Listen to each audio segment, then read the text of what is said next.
जी नमस्कार, मैं हूं विपुल कुमार। अभी अभी बड़ी खबर निकलकर सामने आई है और खबर ये है कि नीतीश सरकार के कैबिनेट विस्तार होने जा रहा है और कैबिनेट विस्तार में दोनों दलों के मंत्रियों को सूचना दे दी गई है। उनको इनवाइट कर दिया गया है कि आप 6:15 में राजभवन पहुंचेंगे और राजभवन में आपको शपथ ग्रहण लेना है। और ये कैबिनेट विस्तार पिछले 2 दिनों से टल रहा था। आज भी बीजेपी मुश्किल से ये लिस्ट दी ही थी।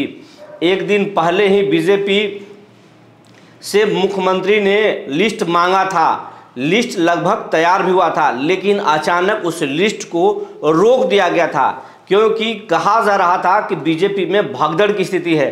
बीजेपी में कई जो नए चेहरे हैं वो मंत्री बनना चाहते हैं और पुराने जो कद्दावर हैं वो भी मंत्री बनना चाहते थे। जातीय समीकरण भी बीजेपी साधना चाह रही थी। यही कारण था कि शीर्ष नेतृत्व ने मंत्री बनाने की जो सूची थी उस सूची को रोक दिया था और फिर नए सिरे से जातीय समीकरण को साधते हुए सूची तैयार की गई। लेकिन जदयू ने अपना लिस्ट पहले ही तैयार कर लिया था और उस लिस्ट में जो पहले मंत्री थे लगभग वही मंत्री हैं, 1-2 चेहरा नए हैं लेकिन बाकी सब पुराने ही मंत्री थे।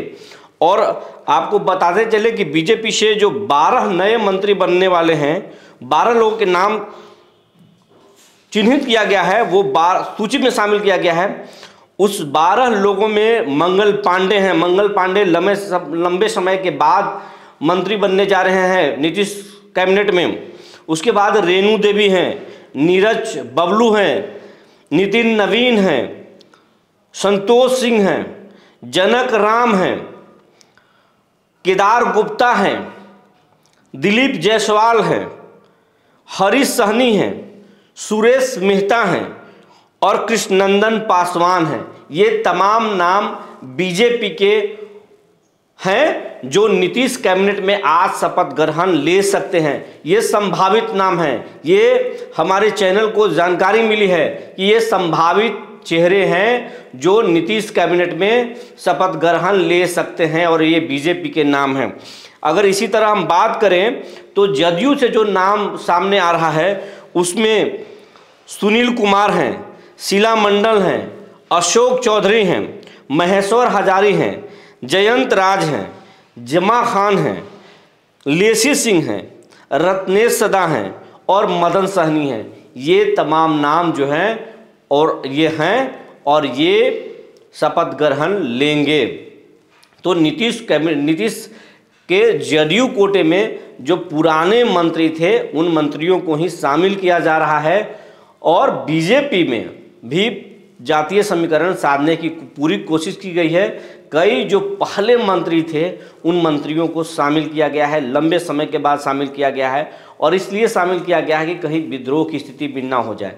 क्योंकि जब इसके पहले आप याद कीजिए, इसके पहले जब विश्वास मत बिहार विधानसभा में पेश करना था, नीतीश कुमार को जब बिहार विधानसभा में बहुमत पास करना था, उस समय बीजेपी के कई विधायक सदन में नहीं पहुंचे थे वोटिंग के समय में और कहा जा रहा था कि वो आरजेडी से, महागठबंधन से मिले हुए हैं और इसीलिए नहीं आए थे। जदयू के भी कई विधायक गायब थे वोटिंग के समय तक। जब स्पीकर के लिए वोटिंग हो रहा था उस समय नहीं थे। तो ये स्थिति बन न जाए इसीलिए बीजेपी इस लिस्ट को बनाने में कुछ समय लिया और बहुत सोच समझ के इस लिस्ट को तैयार किया गया है ताकि इसका नुकसान न हो जाए।